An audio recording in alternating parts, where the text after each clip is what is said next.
Hello మా డిరుటి family, ఎలా ఉన్నారు అందరూ? నేనైతే చాలా బాగున్నాను. మీరు ఎలా ఉన్నారు కమెంట్ చేసేయండి. పన్నీర్ గ్రేవీ రండి చూసేద్దాం. ఒక్క మిక్సీ జార్లోకి కొద్దిగా జీలకర్ర, కొద్దిగా అల్లం, కొద్దిగా ఎల్లుల్లి, ఒక 2 ఉల్లిపాయలు, ఒక 4 టమాటా ముక్కలు వేసేసి ఒక్క స్పూన్ గసగసాలు వేసి మెత్తగా పేస్ట్ చేసేసుకోండి.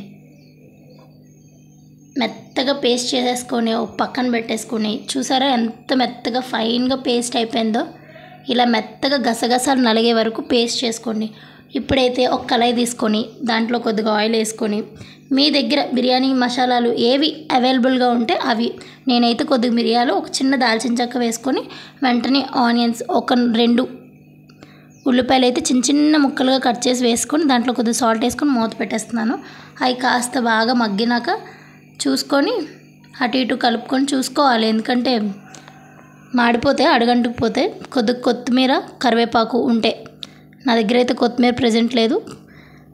ఉల్లిపాయలు బాగా బ్రౌన్ కలర్లోకి వచ్చేసిన తర్వాత మనం ఆడుకున్న మసాలా ముద్దను తీసి ఆయిల్ పైకి తేలే వరకు నిదానంగా సిమ్లో ఉడకనిస్తే నీట్గా ఆయిల్ అంతా పైకి తేలిపోద్ది. మసాలాలో ఉన్న మాయిశ్చరైజర్ అంతా పోయి మంచిగా ఉంటుంది.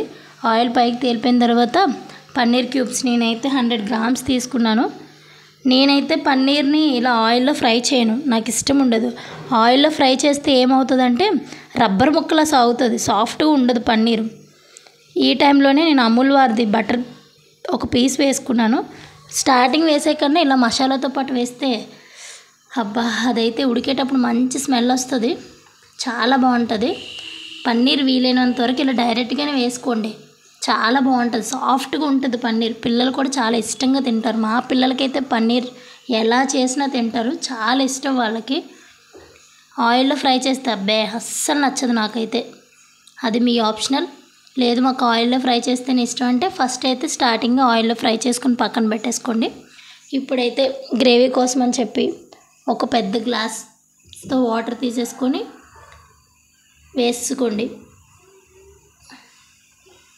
దీన్ని మళ్ళీ మూత పెట్టేసి ఒక 10 నిమిషాలు అలా కుక్ అయితే ఆయిల్ అంతా పైకి తీలిపోతే మనకు కర్రీ అయితే రెడీ అయిపోద్ది. ఇది రోటీ, చపాతీ, రైస్లోకి చాలా బాగుంటుంది. నేనైతే ఫైనల్గా కస్తూరి మేతి వేసుకున్నాను.